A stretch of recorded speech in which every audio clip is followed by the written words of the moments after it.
마음을 채우는 가톨릭 콘서트 쉼에 오신 것을 환영합니다. 안녕하십니까? 한창환 프란치스코입니다. 안녕하세요. 김슬의 멜라니아입니다. 모든 불행은 반드시 두 개의 방향을 갖고 온다는데요. 그 두 개가 뭐냐면요. 이것 때문에 잘못될 방향하고요. 이 불행을 딛고 한 단계 도약할 방향이라고 합니다. 네, 그럼 이왕이면 도약할 방향으로 가면 좋겠는데요. 이 방향을 정하는 건 바로 우리 입에서 나오는 말이라고 하죠. 네, 이 벌어진 상황에 대한 부정적인 말을 하면 잘못되고요. 긍정적인 말을 하면 도약할 수 있다는데요. 우리 옛말에 말이 씨가 된다는 표현이 딱 맞아요. 맞아요. 실제 우리가 입으로 내뱉은 말은 내 귀가 가장 먼저 듣게 되고요. 이렇게 전해 들은 말은 뇌에 명령을 내려서 몸이 거기에 반응을 한답니다. 네, 이렇게 몸과 마음을 바꾸는 말을 심리학 용어로 심층 언어 혹은 각인 효과라고 하는데요. 그런 원리를 생각하니까 이 말 한마디를 하더라도 정말 신중을 기해야겠다 싶습니다. 그렇습니다. 말만큼이나 우리의 몸과 마음을 변화시키는 힘을 가진 게 또 있죠? 바로 우리가 읽는 책입니다. 오늘 말이 시가 된다는 얘기를 나누다 보니까 좋은 책은요, 큰 소리로 읽어봐야겠다 싶기도 합니다. 네, 오늘도 우리 삶의 변화를 이끌어줄 좋은 책과 함께 오신 분이 있죠? 북디렉터 임찬양 씨 함께합니다. 어서 오세요. 어서 오세요. 안녕하세요. 네.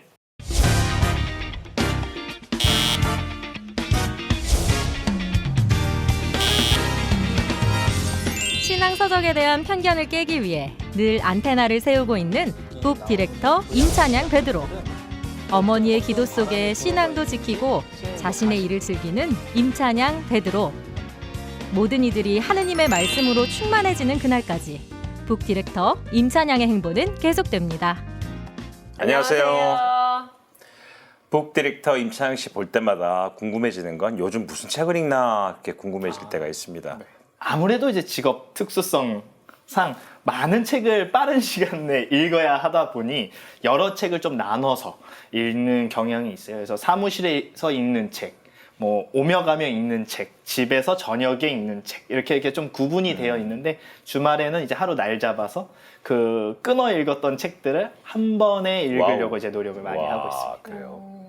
그래요. 찬양 씨는 또 북디렉터니까 이렇게 책을 기획하고 또 편집하고 홍보하는 일을 하잖아요. 이렇게 책을 많이 가까이 두다 보면은 어떤 책을 읽었을 때 이 책은 정말 많은 사람들한테 사랑받겠다 하는 감이 올 때도 있나요? 감히 온다고 겸손하게 네. 얘기하자면 개인적으로는 아주 확 관심을 사로잡는 제목 그리고 무슨 말을 할지 잘 보여주는 구성을 담긴 내용 그리고 들고만 다녀도 지식인이 된 것 같은 아하. 느낌 있는 디자인 이 세 개가 딱 갖춰져 있는 책을 보면 당연히 이 책은 누구나 좋아하겠다라는 생각이 들 때도 있는데 한편으로는 개인적으로 조금 생각하는 게 글을 읽다 보면 뭐 투박한 표지여도 조금 구성이 잘 뭔지 모르겠는 내용이더라도 작가의 진심이 담겨 있는 글들이 있거든요.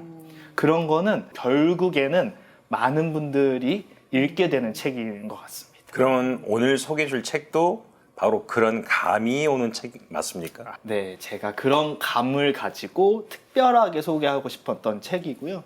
바로 윤지연 신부님이 쓰신 영성 하느님을 바라보다라는 책입니다.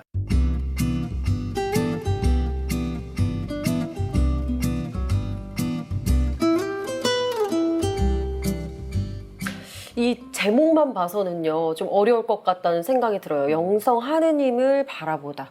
좀 일반 신자들에게 어려울 것 같다는 건 저의 선입견일까요? 저는 그래서 제가 조금 편안한 마음으로 대신 조금 진중한 태도로 이 책을 소개시켜 드려야겠다고 생각했던 게 아무래도 요 제목에 들어간 영성이라는 표현이 많은 신자분들에게 나와 좀 거리가 있는 책일 것 같은데 라고 생각하실 수 있게 보일 것 같은데요. 이 책을 쓰신 윤지연 신부님이 그러한 생각을 확실하게 깨주는 또 부드럽게 타일러주는 글을 쓰고 있기 때문에 전혀 그렇지 않다고 저는 설명을 드리고 싶습니다. 이 책 부제가 또 있어요. 일상에서 발견하는 나의 영성이라는 소제목이 있습니다. 사실 이 제목을 보니까 아우 생각보다는 좀 괜찮나 보다 책이라는 생각을 하게 되는데 사실 영성이라는 말을 저도 듣기만 하면 좀 부담이 돼요. 이게 어떤 뜻인가? 이 책만 읽으면 영성에 대해서 자신 있게 대답할 수 있는 사람이 될까요? 아, 저는 딱 요거는 명확하게 말씀드릴 수 있는 게 1장만 읽어도 오. 이미 영성이 이런 거구나 감을 잡으실 수 있을 거라고 저는 생각을 하는데 1장의 장 제목이 뭐냐면 우리는 이미 영성 생활을 하고 있습니다라는 내용이에요. 그래서 우리가 생각하는 영성이라는 단어를 들으면 나와 좀 거리가 멀 것 같고 왠지 평신도에게는 어울리지 않는 단어 같고 라고 생각을 하지만 이미 모두가 시작하고 있고 하고 있다라는 거를 윤지연 신부님께서 잘 설명해 주고 계십니다. 네. 이 어려운 주제로 책을 쓰신 분이 가르멜 수도회의 수사 신부님이시라고요. 네, 맞습니다. 윤지연 신부님은 가르멜 수도회 소속의 수도 사제이시고요. 1998년에 사제품을 받으셨고 96년부터 이탈리아 로마로 유학을 떠나세요. 거기에서 그레고리아눔이라는 곳에서 영성신학을 테레시아눔이라는 곳에서 신학적 인간학으로 신학 박사를 받으셨고요. 또다시 2006년에 스페인 아빌라로 가셔서 신비신학대학에서 가르멜 영성에 대해서 공부를 하셨습니다. 한마디로 표현하자면 영성의 대가라고 표현을 할 수 있는데 제가 더 특별한 것은 신부님께서 이제 귀국을 하시고 나서 지금까지도 많은 강의를 하고 계시거든요. 신학 교수로서.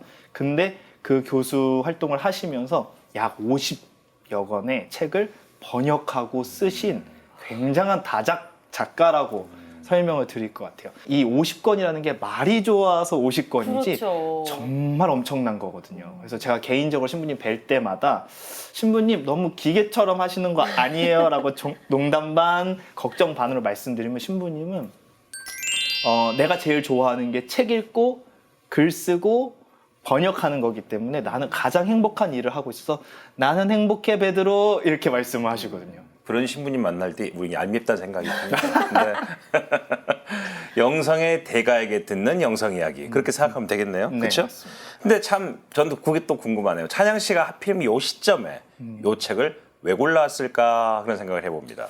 곧 얼마 있으면 대림 시기가 시작이 되고 네. 우리 교회는 대림 시기를 새해로 보잖아요. 그래서 이 한 해가 가기 전에 우리 시청자분들에게 뭔가 영적인 방향성을 줄 수 있는 책을 하나쯤은 좀 소개하고 싶다. 그러면서도 어렵지 않고 마음에 와닿을 수 있는 내용이 뭐가 있을까 생각을 해봤더니 첫 번째로 생각난 게 이 책이었습니다.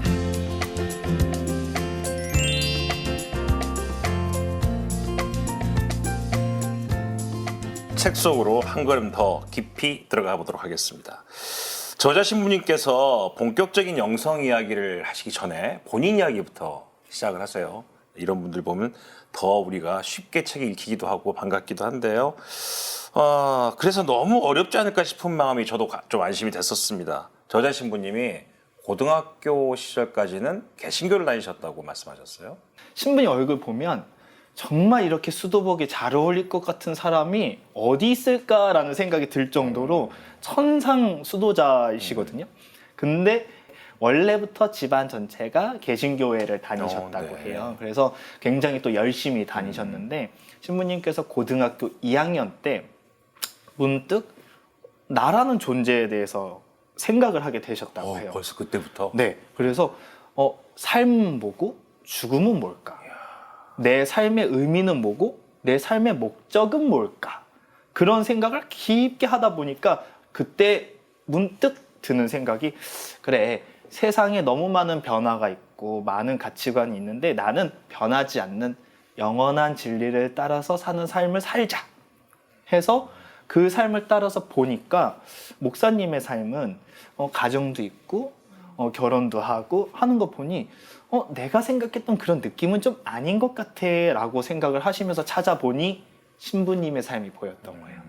재물도 없고 결혼도 하지 않고 오로지 예수님을 따라가는 삶이 신부님께서 그 삶을 보고 동경이 생기면서 그때 개종을 해야겠다고 마음을 먹고 단독으로 집에서 혼자서 개종을 하셨다고 합니다. 네, 그러니까 이 신부님이 개종하기까지의 과정을 보면은 정말 이분이 보통 분이 아니시구나 하는 생각이 드는데요. 또 놀라운 것이 신부님이 처음 받은 성소가 봉세 가르멜수도원 수녀 성소라고요. 요거에 대해서는 오해를 하실 수도 있어서 제가 처음부터 조금 성소. 네. 잘 설명을 드려야 되는데, 이제 개종을 하시기로 하고 성당에 가서 신자가 되신 다음에 내가 좀 가톨릭 교회에 대해서 좀 더 잘 알아야겠다 해서 이런저런 책을 읽다가 수도자의 삶에 대해서 아시게 된 거예요. 수도자의 삶에 거기서 보니까 사막의 은수자들을 본받아서 그들의 영성을 가둬진 그 봉쇄의 담 안에서 하느님을 묵상하고 침묵 가운데 더 깊은 곳으로 나아가려는 훈련을 하는 그런 삶을 사는 가르멜 수도의 이야기를 보고 이거다. 내가 생각했던 삶이 꿈이 이거다라고 생각이 들고, 그리고 그 수도회가 한국에 있다는 걸 아신 거예요. 그래서 하루는 날을 잡고 주말에 5시간을 걸어서 수유리에 있는 가르멜 봉쇄 수도회를 갔다고 합니다. 처음에 도착하니까 높은 봉쇄 담 하며 안락하면서도 정갈하고 엄격해 보이는 정원, 그리고 높이 솟은 종탑을 보니까 마치 천국의 문을 들어가는 듯한 기분이 드셨다고 해요. 근데 알고 보니까 거기가 봉쇄 수녀원이었던 거죠. 그래서 당신이 알고 있었던 여기가 아닌가벼 하고서 다시 돌아오셨는데 결국에는 그렇게 남자 가르멜 수도회로 신부님께서는 입회를 하게 되십니다. 자, 그렇게 우여곡절을 겪은 후에 신부님께서 드디어 수사가 되십니다. 이 수도자가 되시는데 이렇게 영성 이야기를 하기에 앞서서 당신의 지난 이야기를 먼저 들려주시는 이유가 있겠죠? 누구는 부모의 신앙에 의해서 처음부터 성당에 익숙한 사람이 있고, 또 누군가는 우연한 계기로, 우연한 권유로 성당에 온 사람들도 있지만, 모든 이 성당에 가고 있는, 주일이면 성당에 가야겠다고 생각하는 우리는 그 안에 잘 보면 하느님을 향한 열망이 있다는 거예요. 이 열망의 시작이 바로 영성의 기초라고 신부님께서는 설명해 주시기 위해서, 영성이 굉장히 대단한 수도잖아. 당신 같은 수도 사제나 신부님들이 하는 이야기가 아니라 모두가 주일이면 성당에 가야지 하고 그 처음에 세례를 받고자 했던 그 마음부터가 영성의 시작임을 얘기해 주고 계십니다. 네. 어쩌면 우리 모두 그런 진리를 가슴에 품고 세례를 받은지도 모르겠어요. 신부님은 우리는 누구나 세례와 함께 또 성인이 되도록 부르심을 받았다고 말씀하시죠. 굉장히 부담스러운 말처럼 보이지만 사실 세례는 우리가 하느님을 사랑하는 마음으로 그분과 관계를 맺는 첫 번째 단계라고 생각을 하시면 좋습니다. 우리가 너무 세례가, 자세히 보시면 성당에 가보면 세례 안 받은 분보다 받은 분이 너무 많아서 어쩔 때는 통과 의례처럼 보이기도 하잖아요. 근데 신부님께서는 이 세례는 통과 의례가 아니라 가장 중요한 시작점이라는 것을 분명하게 얘기해 주시면서 이 세례 안에 담긴 의미, 그 시작점에 들어온 사람은 누구나 하느님의 자녀가 될 권리를 받았는데, 이 권리가 바로 하느님의 사람이 되고자 하는 부르심을 받았다. 그거를 우리가 기억하자. 그것이 바로 영성생활이다 라는 거를 설명해 주고 계세요. 세례로부터 시작된 게 영성생활이다. 계속 영성 이야기는 하고 있는데 아직도 저는 영성이 뭔지에 대해서 감이 왔다 갔다 합니다. 영성이 도대체 뭘까요? 인간이 어떤 행동을 하게 하도록 만드는 신념, 태도, 가치관이라고 설명을 해주시면서, 그래서 꼭 어느 한 종교뿐만 아니라 어떤 사람들이 확고하게 믿는 가치가 영성이 될 수도 있고, 또 어떤 사회적인 생각들이 그 영성이 되기도 하는데요. 신부님께서 그러시면서 겉보기에는 비슷한 윤리의식을 공유하고 가치관을 공유한다고 해서 이 영성이 같다고 말할 수는 없다고 말씀하십니다. 그래서 그리스도교 영성 안에는 다른 것이 있다고 강조하면서 말씀을 해주시죠. 네, 그러면 그 그리스도교적 영성이란 뭔가요? 가장 중요한 것은 하느님과 나와의 관계라는 부분을 신부님께서는 명확하게 설명을 해주십니다. 이 그리스도교 영성이 그래서 예수님 안에서 하느님을 향한 사랑을 각자의 방식으로 표현하는 것, 그게 그리스도교의 영성의 정의라고 할 수 있습니다. 네, 그래서 제가 그 부분을 책에서 좀 읽어보도록 하겠습니다. 이 영성은 하느님의 사랑에 대해 나만이 표현할 수 있는 고유한 사랑의 방식, 고유한 사랑의 색깔을 뜻합니다. 나라는 한 인격체는 이 세상의 유일무이한 존재입니다. 세상이 창조된 이래로 지금까지, 그리고 세상이 끝날 때까지 나라는 존재는 전에도 없었고 앞으로도 없을 겁니다. 물론 모습이 비슷할 수는 있지만 그 사람이 나일 수는 없습니다. 우리는 태어난 곳도 다르고 자라온 가정 환경도 다릅니다. 취향도, 교육 정도도, 하는 일도 다릅니다. 그리고 우리 각자가 걸어온 삶의 역사도 다릅니다. 이 모든 것은 다른 사람들과는 다른 독특한 나를 이루는 차별화된 요소입니다. 자신의 독특함을 바탕으로 하느님과 맺는 나만의 관계, 그리고 그 관계 안에서 나를 향한 하느님의 사랑에 나만의 방식으로 사랑을 표현하는 것, 그것이 바로 영성입니다.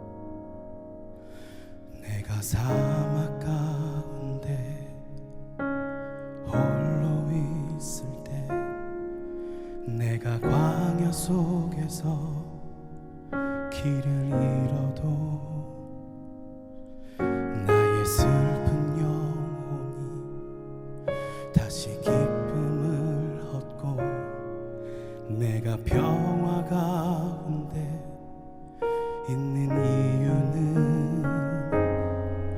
우린 어려움 속에서도 희망을 잃지 않고 주님 마음과 주님 생각을 간직하면서 살지.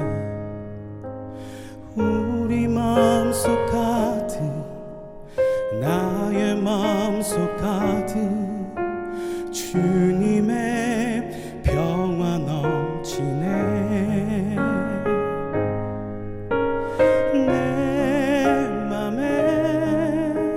내 맘에 오시는 주, 당신의 평화와 사랑을 내게 부어주시고,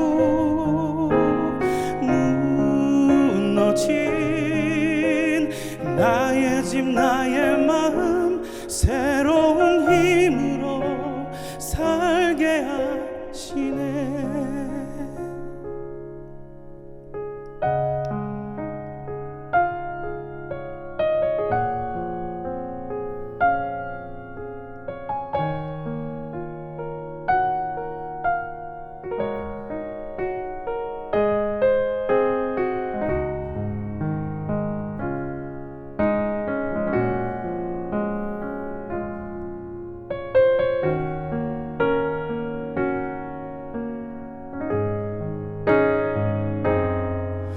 우린 어려움 속에서도 희망을 잃지 않고 주님 마음과 주님 생각을 간직하면서 살지. 우리 마음속 가득, 나의 마음속 가득 주님의 평화 넘치네.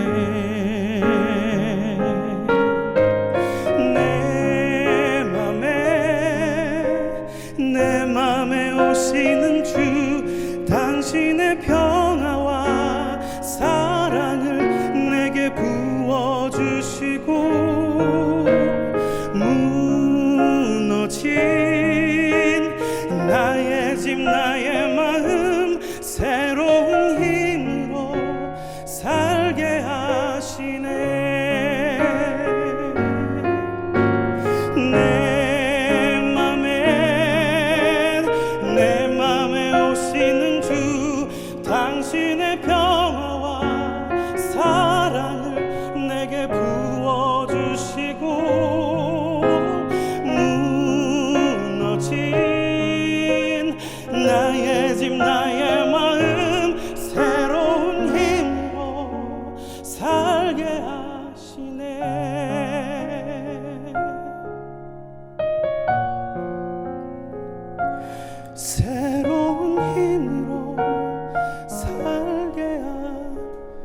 네, 노래 너무 잘 들었습니다. 잘 들었습니다. 네, 역시 네. 최우수상을 받은 실력답죠. 그렇습니다. 네. 염석준 씨는 제 18회 창작생활 성가제에서 이제 오라라는 팀으로 최우수상을 수상하셨어요. 요즘에는 어떤 활동하고 계세요?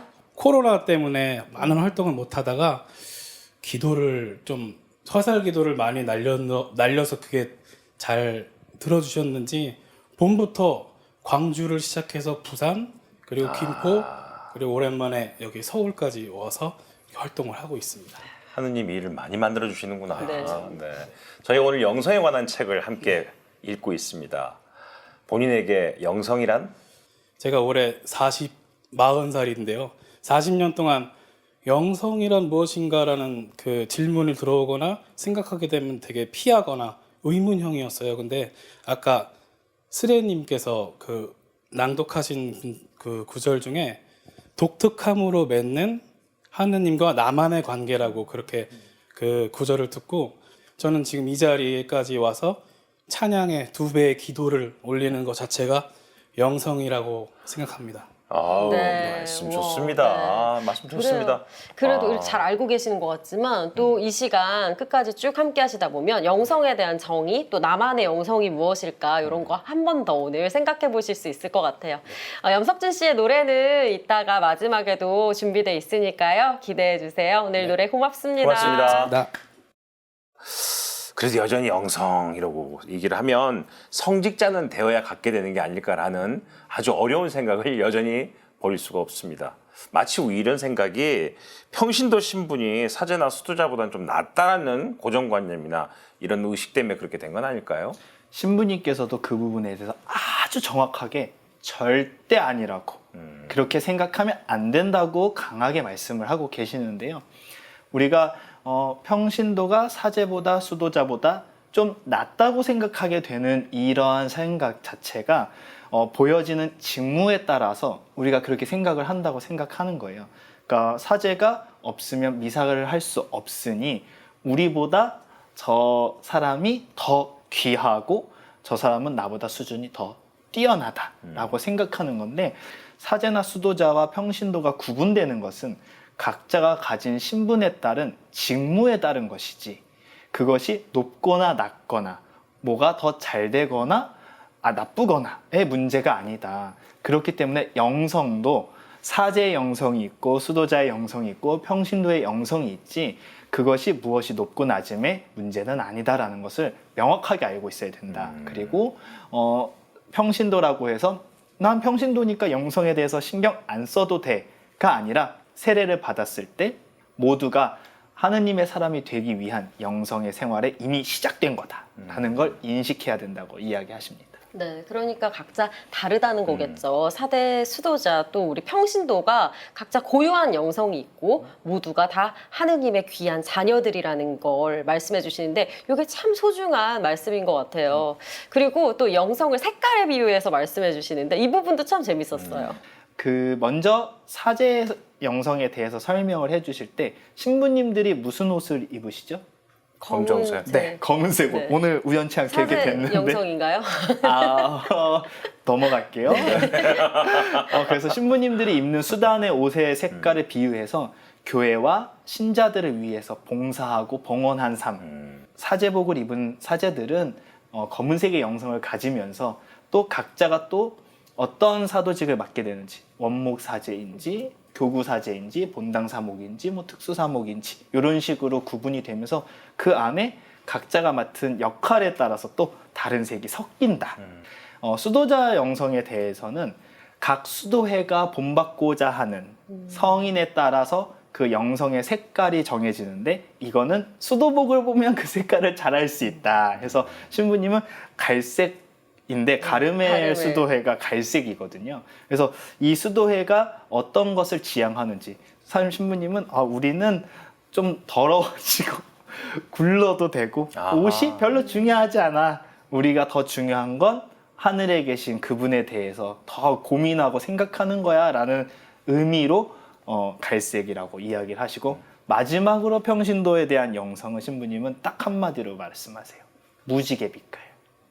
우리가 평신도가 속해 있는 세상이 각자의 역할에 따라서 각자의 위치에 따라서 또 각자가 가진 재능에 따라서 각자가 너무나 다른 색을 그렇죠. 띌 수밖에 없다. 그렇죠. 그래서 사제나 수도자처럼 똑같은 옷을 입고 그 위에 다른 색깔이 더해지는 게 아니라 평신도는 자기 본연, 자기 스스로만의 색깔을 더 빛내는 것이 중요한 영성의 기초다라고 설명을 해주십니다. 그렇군요. 네, 그래서 요즘 이 시대에 영성이 중요한 것 같아요. 요즘 우리 만나면 너 MBTI 뭐야? 이런 얘기 많이 하잖아요. 네. 뭐 이 MBTI는 되게 좋아. 막 이 MBTI는 별로야. 막 이런 얘기를 하는데 그런 게 중요한 게 아니라 진짜 사실 정말 우리의 개성은 이 영성이 아닐까 싶습니다. 저자 신부님도 우리는 뭐 프란치스코 성인처럼 되어라 아니면 데레사 성녀처럼 되어라 하는 게 아니라 우리 각자의 길을 찾아야 한다고 말씀하시죠. 영성에 대해서 처음 알게 된 사람들이 가장 쉽게 빠지는 잘못 중에 하나가 내가 이 사람처럼 똑같이 돼야겠다. 물론 성인들은 하느님을 향해서 항구하게 나아갔던 그분들의 삶과 태도가 아주 본받을만 하지만 우리가 그 사람들과 똑같이 되려고 하거나 그들의 복제품이 되려는 행동은 하면 안 된다고 이야기를 하십니다.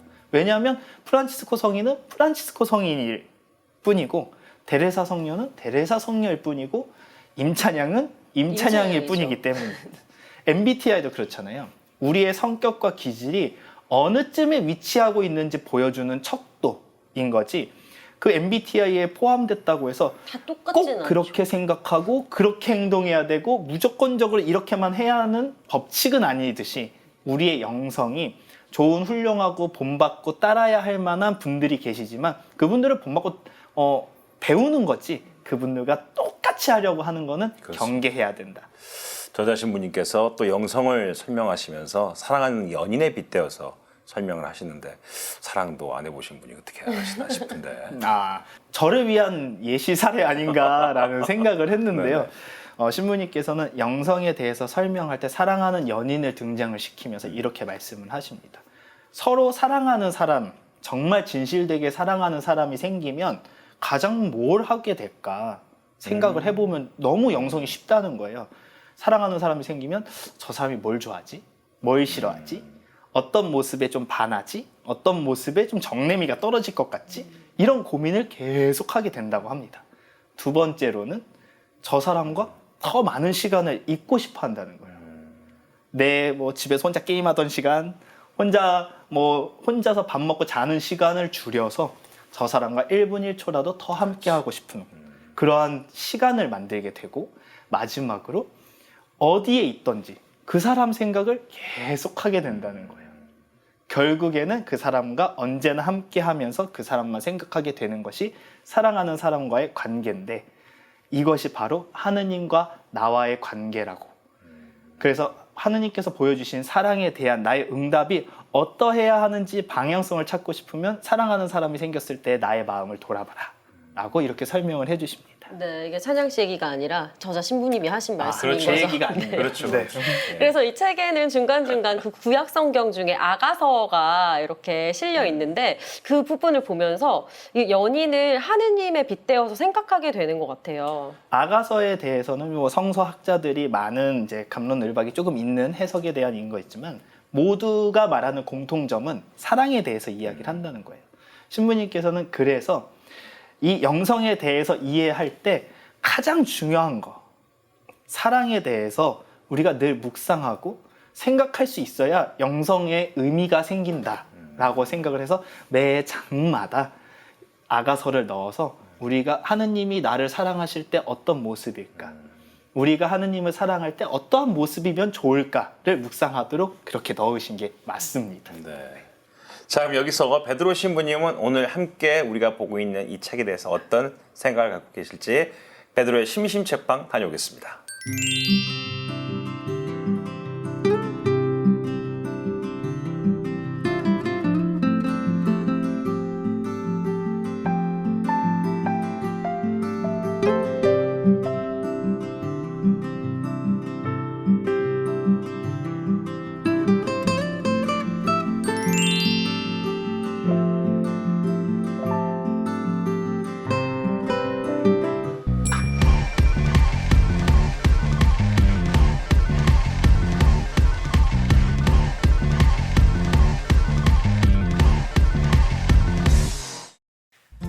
신앙생활을 하다 보면 영성이라는 말을 자주 접하게 되는데요.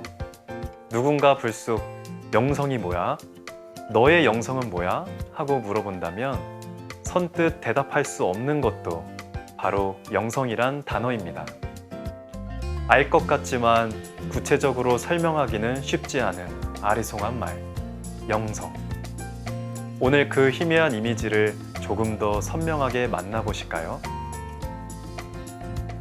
영성, 하느님을 바라보다는 하느님을 닮아 거룩한 이가 되도록 초대된 우리가 각자의 영성을 발견하고 하느님께로 향하는 길을 찾을 수 있도록 돕는 책입니다. 가르멜 수도의 소속 수도 사제이신 윤주현 시부님은 로마에서 가르멜 영성 마스터 과정을 공부하신 분이신데요. 영성에 대해 막막해하는 신자들의 어려움을 해결해 드리기 위해 본인의 체험을 소개하며 영성을 보다 쉽게 이해하도록 돕고 있습니다. 누군가 저에게 영성이 무엇인지 물어본다면 저는 태도와 관련된 개념이라고 말하고 싶습니다. 우리가 일상적으로 주고받는 말과 행동들, 사람들과의 관계, 그리고 사물을 대하는 마음가짐 속에서도 언제나 하느님을 의식하는 태도, 그것이 영성이라고 생각하고 있는데요. 과연 윤주현 신부님은 영성을 어떻게 말씀하고 계실까요? 저자 신부님께서는 영성을 우리 각자를 향한 하느님의 사랑에 대해 우리 각자가 그분께 드리는 고유한 사랑의 표현 방식이라고 말씀하시는데요. 때문에 표현은 각기 다르지만 그 사랑을 받는 사람은 놀랍게도 거기에서 사랑을 발견해낸다는 것입니다. 다만 인간과 인간 사이에 주고받는 사랑은 때로 상황에 따라 오해를 불러일으키기도 하지만 하느님은 우리가 처한 상황을 헤아리시는 분이시기 때문에 우리의 사랑 표현 방식이 어떠하든 그것을 알고 받아주신다는 것입니다. 그러고 보면 하느님께 드리는 나만의 사랑 표현, 그 다양한 색깔의 사랑 표현들이 모여 세상을 아름답게 만들어가는 게 아닐까 싶기도 합니다. 여러분에게는 영성이 있나요? 물론 있습니다. 여러분은 이미 세례를 통해 하느님과 인격적인 관계를 맺었기 때문입니다. 하느님은 세례로서 여러분을 아무 조건 없이 당신의 자녀로 삼아 주셨습니다. 여러분은 이를 통해 하느님을 창조주이자 삶의 궁극적인 목적으로, 유일한 사랑이자 삶의 가치로, 인생의 주인이자 아버지로 받아들이며 그분께 사랑을 고백했습니다. 이 고백을 통해 하느님께서 맺어주신 사랑의 관계에 응답하기 시작한 것입니다. 단, 조건이 있습니다. 각자의 방식으로 응답하는 것입니다. 여러분은 각자 걸어온 삶의 역사와 기질대로 각자의 방식으로 하느님께 응답을 드리기 시작했습니다. 세례를 통해 영성의 길에 첫 발을 내디딘 우리는 주님과 사랑의 관계를 완성하도록 초대받은 소중한 존재들입니다.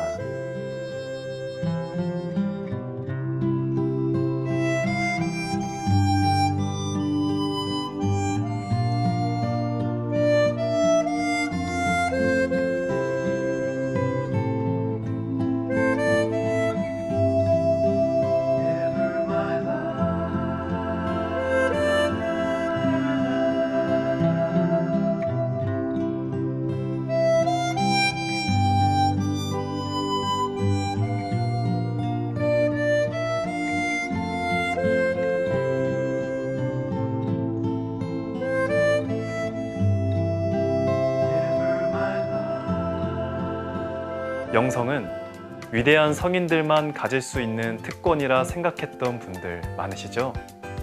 하지만 영성이란 세례를 받은 우리 모두 갖고 있는 소중한 보물이라는 사실을 깨달으면서 왠지 새로 태어나는 기분이 들기도 하는데요.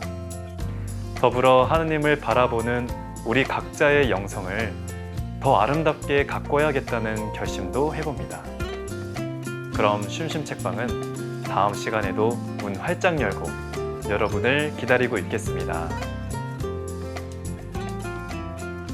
네, 저자 신부님께서는 영성을 성숙시키는 영성 생활을 하기 위해서는 최종 목표에 도달을 해야 한다고 말씀하고 계세요. 영성 생활의 최종 목표 3가지로 말씀하고 계시죠. 첫 번째는 하느님을 바라보는 것.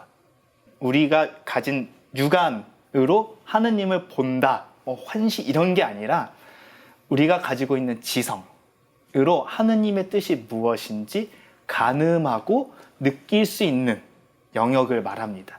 두 번째는 하느님과 온전한 사랑의 합일, 이 표현을 하시는데요. 이 합일이라는 것은 어떠한 상황에 있어서든 어떠한 것을 하든 늘 하느님과 함께 있다는 마음으로 그분과 늘 소통하고 대화하고 그분의 기준점에 의해서 행동하게 되는 것. 마지막 단계는 영원한 삶을 그분과 함께 하는 것. 그 하늘나라에서 하느님과 함께 영원한 삶을 사는 단계가 우리의 영성의 최종 목표다. 그렇기 때문에 하느님과 함께하는 그 나라에 들어가는 것을 꿈꾸며 영성 생활을 해야 된다라고 강조하고 계세요. 네. 책에서는요, 그 목표에 도달하기 위해 걷는 여정을 산에 오르는 것에 비유하고 있어요. 설명 좀 해주시죠. 저는 이 신부님의 이 비유가 가장 와닿는 핵심 비유라고 생각을 했는데요. 우리가 신앙의 여정을 시작하면서 영성이 시작되면 걷게 되는 3가지의 길이 있다고 이야기를 하는데 이것은 토마스 아퀴나스 성인께서 정리해 주신 내용입니다. 첫 번째는 정화의 길이고요. 두 번째는 조명의 길이고 세 번째는 일치의 길입니다. 이거를 이제 신부님께서 등산에 비유하는데 자, 이제 우리가 등산을 한다고 이제 같이 상상을 한번 해보면 좋겠습니다. 처음에 뭘 해야 되죠? 산을 찾아가야 됩니다. 네. 그러면 산을 찾아가려면 안온한 집을 나와서 대중교통을 타던 자가로 움직이던 산까지 찾아가야 되는데 얼마나 귀찮아요.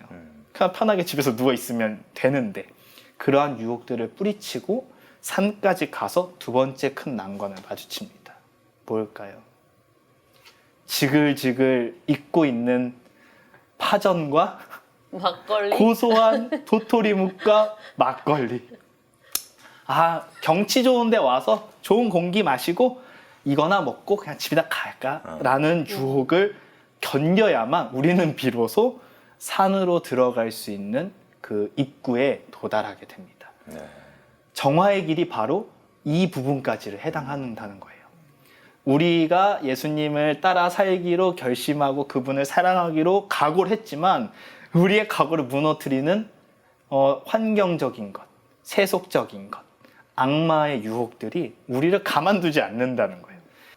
그렇다면 이제 다음 단계로 넘어가서 우리가 이제 초입을 지나서 능선을 타 오르기 시작합니다. 처음에는 막 오랜만에 다리를 쓰려고 했더니 무릎도 아프고 허벅지도 땡기고 힘들었는데 어느 순간에는 그 고통이 아드레날린처럼 느껴지면서 다리에 힘이 붙기 시작하고 같이 오르는 사람들을 보니 동지 같기도 하고 하면서 힘이 난다는 그 단계를 보시면 신부님께서는 이 부분이 바로 조명의 길. 그래서 이 조명의 길에서는 우리가 기도하고 성경을 읽고 그분에 대해서 묵상하고 이 하느님께서 나에게 원하시는 모습이 뭘까? 그분이 좋아하시는 모습이 뭘까라고 노력하면서 탐구하는 요 시간이 조명의 길이라는 겁니다. 그래서 이제 마지막 단계로 넘어가면 이제 이 능선을 타고 올라서 정상 부근에 올라갔을 때 우리는 절경을 마주하게 되죠. 이 높은 하늘이 가까이 있는 것 같고 그러면 우리가 이런 생각, 여기서 살고 싶다. 혹은 자주 와야겠다. 더 많이 와야겠다라는 다짐을 하게 되는데요. 이때가 바로 일치의 길이라고 생각하면 된다는 겁니다. 하느님과 내가 함께하는 삶을 맛보게 되는 이제 더 이상 그 밑에 도토리묵 냄새도 나지도 않고 동동주도 생각이 안 나고 또 중간에 오르면서 조금 힘들다고 느꼈던 그런 부분들도 이제 없고 너무나 평안하고 평화롭고 행복하고 그리고 가슴 벅찬 마음이 드는 이때를 일치의 길이라고 설명을 해주고 계십니다. 네. 책보다 더 재밌어요. 네, 그렇죠? 네. 하나님께서 우리에게 주신 각자의 고유한 영성을 잘 가꾼다면 우리 교회뿐만이 아니라 우리 사회도 더 좋게 성장하고 변하지 않을까 그런 생각을 해봅니다. 자, 그런 의미로 우리 각자 우리가 생각하는 영성은 뭘까요? 한번 얘기해 볼까요? 참 어려운 질문인데요. 저는 머리가 되고 싶었거든요. 이렇게 좀 시크하게 뒤쪽에 앉아서 나서지 않고 좀 명석한 아이디어를 탁탁 써내는. 근데 어느 순간에 보니까 이렇게 하고 있더라고요.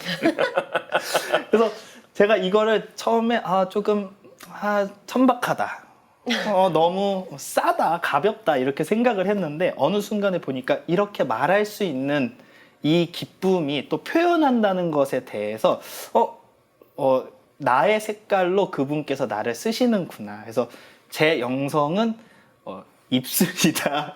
금구예요, 금구. 금구는 아니고 한 동구 정도 동구. 네. 됐으면 좋겠네요. 임동구 씨. 네. 교수님은요? 저요? 저는 휴식이다. 영성은 휴식이다. 일주일 내내 힘들고 상처받고 어려울 때 그곳은 내가 유일하게 쉴 수 있는 곳이다. 늘 나를 다시 원래대로 되돌려주는 곳이다. 뭐 이런 생각이 드는 게 영성이 아닌가 싶습니다. 프로 등산로시네요. 늘 이미 올라가시고 계세요. 저는 좀 호기심이 많아서 네. 좀 계속 탐구하고 싶어요. 하느님이 어떤 분인지, 예수님이 어떤 분인지 이런 궁금증이 되게 많단 말이에요. 그래서 뭔가 알아가는데 영성이 있지 않나 하는 생각을 이 책을 읽으면서 좀 느끼게 됐던 것 같습니다. 네. 영성의 색깔이 등산가와 학자, 연구자와 동구 동구 아나운서. 네. 이렇게 정리가 자, 되네요. 그렇습니다. 오늘 이렇게 얘기하다 보니까 이제 앞으로 누가 영성이 뭐예요? 라고 물어보면 이게 영성입니다. 라고 얘기할 수 정도는 되지 않겠나 싶습니다. 네. 오늘 책보다 더 재미있는 설명 차영 씨 고맙습니다. 고맙습니다. 네, 감사합니다. 네, 앞서 평신도 영성의 빛깔은 무지갯빛이라고 얘기했었잖아요. 저는 그 중에서 빨간색 하고 싶어요. 빨간색. 하느님을 향한 불타는 사랑. 교수님은요? 네. 저는 평화를 의미하는 파란색이 어떨까 싶은데요. 자, 그쪽으로 한번 저의 영성을 갈고 닦아 보겠습니다. 네, 그러고 보니까 저희 둘 영성을 이렇게 합하면은 뭔가 태극 될 것 네, 같네요. 네, 그러네요. 저희는 영성까지 잘 맞는 짝꿍인 것 같아요, 교수님. 감사합니다. 네. 자, 끝으로 한창환 교수님이 읽어드리는 영성 하느님을 바라보다 한 구절과 염석준 바오로의 노래 전해드립니다. 오늘도 함께해 주신 여러분 고맙습니다.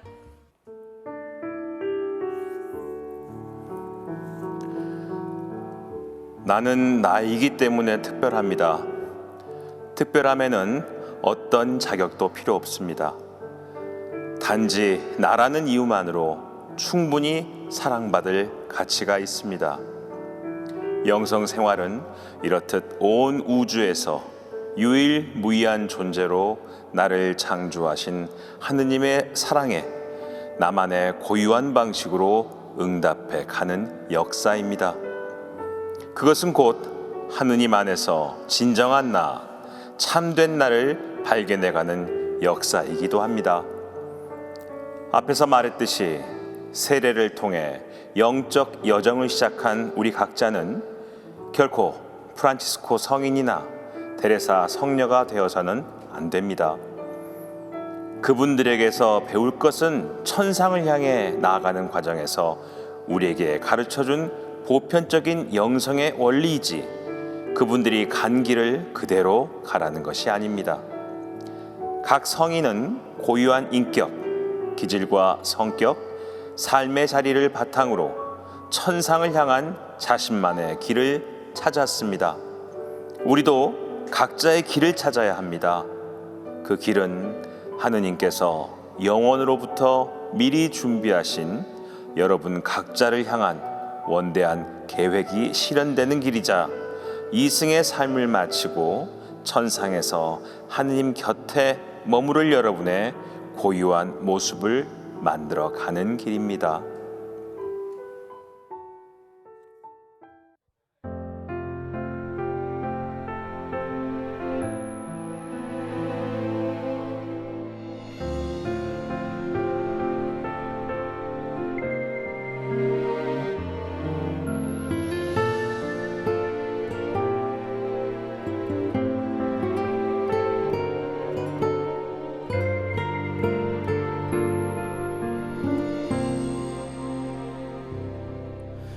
좁고 굽은 길을 걸을 때에도 높고 험한 산을 넘을 때에도 죽음의 사막 그곳엔 다시 가지 않으리라 생각했는데 메마르고 지친 나의 몸과 마음 어느새 다시 여기에 섰네. 무더위와 추위 몰아치는 모래바람에 주님을 잃고 헤맸네. 어느 날 쓰러져 바라본 새벽 하늘 수많은 별들의 물이 내게 쏟아져 내려 나를 감싸네. 따스한 온기로 나를 채우네. 가슴에 차오르는 눈물은 잊었던 주님의 약속을 기억해 하네. 내게 새 힘 주시어 다시 살게 하시니 주님께 감사하리라.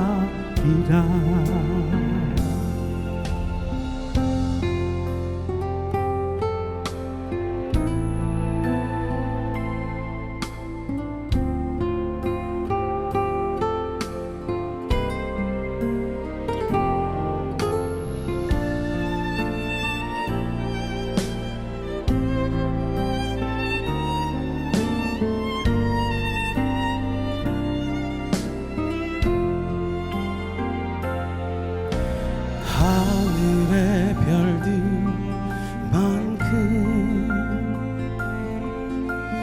너를 축복하노라.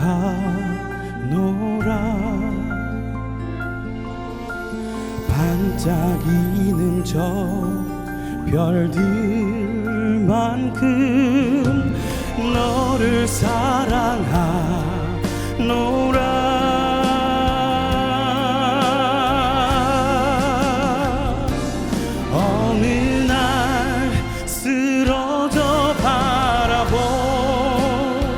새벽 하늘 수많은 별들의 물이 내게 쏟아져 내려 나를 감싸네. 따스한 온기로 나를 채우네.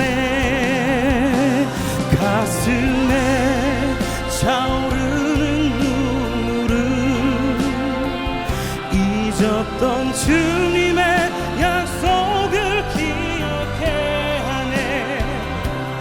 내게 새 힘 주시어 다시 살게 하시니 주님께 감사하리라. 주님께 감사하리라.